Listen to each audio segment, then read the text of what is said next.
Inanyayahan ko po ang lahat naman ng pagtiling nakatayo sa pagkabasa ng salita ng Diyos. Idinamay na po natin ang verse 12. Acts chapter 26 verses 12 up to 20. While thus occupied as I journeyed to Damascus with authority and commission from the chief priest, at midday, O king, along the road I saw a light from heaven, brighter than the sun, shining around me and those who journeyed with me.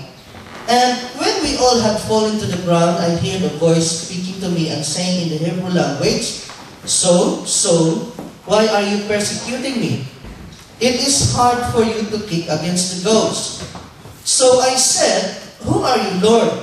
And he said, I am Jesus, whom you are persecuting.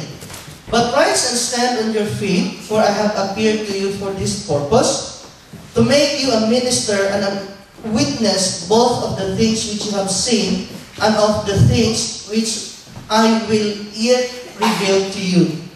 I will deliver you from the Jewish people as well as from the Gentiles to whom I now send you, to open their eyes in order to turn them from darkness to light and from the power of Satan to God, that they may receive forgiveness of sins and an inheritance among those who are sanctified by faith in me. Therefore, King Agrippa, I was not disobedient to the heavenly vision, but declared first to those in Damascus and in Jerusalem and throughout all the region of Judea, and then to the Gentiles, that they should repent, turn to God, and do works befitting repentance. The word of the Lord. Praise the Lord. Pwede po tayong magsiupo. Isang pinagpalang hapon po sa inyong lahat. Salamat. Kagaya po ni Brother Val, ako po'y tuwang-tuwa po talaga pag linggo. Gusto ko nga sana yung lahat ng araw ng buhay ng linggo na lang. Kayo din ba natutuwa pag linggo? Yes! Amen. Salamat kay Brother Val sa compliments. Maging ako man ay natutuwa din sa kanya dahil nakikitaan natin ang bunga ng kanyang pakikinig ng salita ng Lord. I-explain ko pa later yan mamaya. Okay, by the way, on behalf of the church, welcome Sister Yoli, Apple, Dave. Dalawang Apple natin dito ngayon. Si Apple, isa pang Apple. Tsaka si Elijah. Okay, welcome sa God Most High Christian Ministry.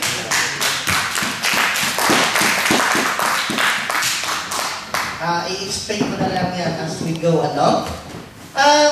Ano po ang natutunan nyo sa exhortation ni Sister Rica last week? Baka sabihin ni Sister Rica, parang sinisita ni Pastor kung may natutunan sila o wala. Ha? Okay, right vision. Ako, hindi ko ini-expect na yung mga nag-i-exhort ay makapag-share kagaya ng pastor. Pero ibig sabihin ng exhortation is just like an encouragement. Na-encourage yung nakapakinig, na bahagi na ng Word of God. Ang natutunan ko kay Sister Rica sa kanyang talk last week is about television. Biro lang. Meron siyang sinabi doon na we have to be a part of a bigger vision. Amen. Vision po ng church na ito na magiging part po ito ng revival, hindi lamang po sa England. As long na mayroong revival, vision ng church, vision ko as a pastor of this church to be a part of that revival. Amen. Ako'y natutuwa that sa bilang natin na hindi pa tayo ganun karami ay nagiging share tayo because it is my vision as well na magiging supportive tayo sa mga pastor sa Pilipinas. So ngayon po, ipapakita ko po yung mga activities ng church natin sa Pilipinas. Medyo maliwanag masyado ang ilaw at saka yung ito po yung mga previous activities ng church sa Pilipinas. Ito yung children's ministry sa Siniluan, Laguna. Napakapalad po natin na medyo malawak-lawak yung room natin para sa children's ministry kumpara sa kanila. Pero hindi po hadlang yun. Amen ba? Hindi lang yan. Nakikita natin na itong mga batang ito ay natutunan or natuturuan at natutong manalangin. Napakasarap isipin. Ito po yan po nagtuturo sa kanila yung pastoran natin sa Siniluan, Laguna, na kung saan ito po yung medyo malagong gawain, malagong pa kaysa head church, sa main office. Ito po si Pastora Donna ng Siniluan, Laguna. Yan, iba pang picture sa children's ministry. So, activities po yan ng children's ministry. Ito po yung isa sa gawain ng ating gawain sa Pilipinas. Ito yung anniversary ng Siniluan, Laguna, na bunga po ng pagtsatsaga ng mga lingkod ng Diyos doon. Ito po yung naging bunga. Yan, isa pa po sa mga picture ng kanilang anniversary. Napakasarap kong isipin na hindi malayo na itong batang ito maging pastor na gaya ko. Ganyan lang ako dati. Amen ba? Napakasarap ng daming mga bata na nakikinig ng Word of God na ang kinabukasan ng mga bata, hindi po ito mag-end up sa kulungan, hindi ito mag-end up ng pasaway ng lipunan, kundi magiging future ito sa kingdom ng Diyos. Amen. Okay? Yan din po, ang part ng anniversary. Ito pa nakakatuwa, sa kabila po ng mga financial crisis sa Pilipinas, although hindi po apektado ang Pilipinas sa credit crunch, sanay na po sila doon. Hindi po hadlang sa kanila ang pagkakaloob sa gawain ng Lord. Okay, ito po yung ordinary na prayer meeting ng Siniluan, Laguna. Ito yung altar call ng kanilang anniversary. Ito yung children's ministry ng main office.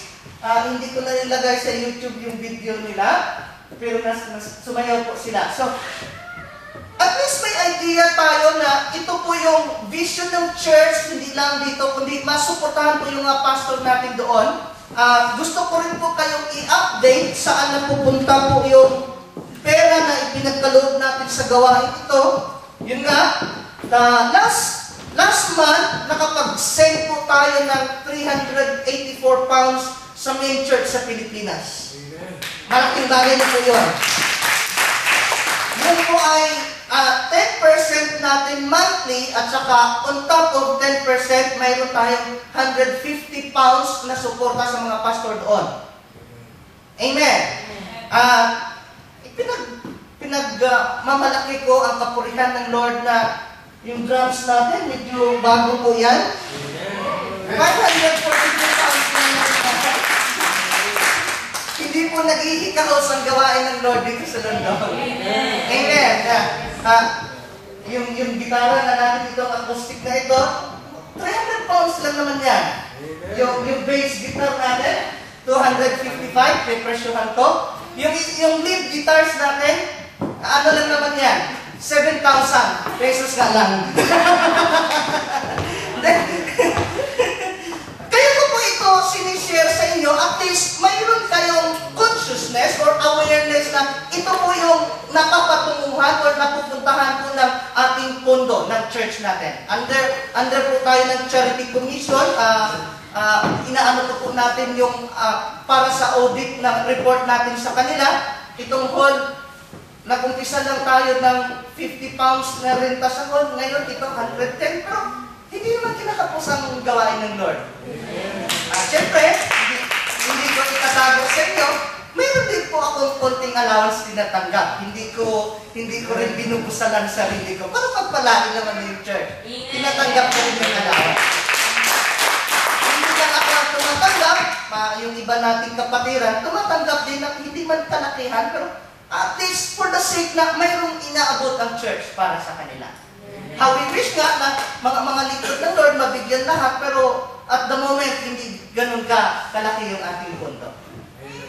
Amen. So, at least ba, kung ikaw ay nagkaloob o nabigay ng tithe sa gawain through this ministry, may idea ka kung saan napupunta yung funds ng church. Amen ba? Okay, so, meron akong ilang punto bigyan pansin dito sa ating binasa. Whether we admit it or not, whether we like it or not, we came here to work or earn money. Sino ba dito nagpunta lang ng holiday for the rest of his stay in UK? Sisiya.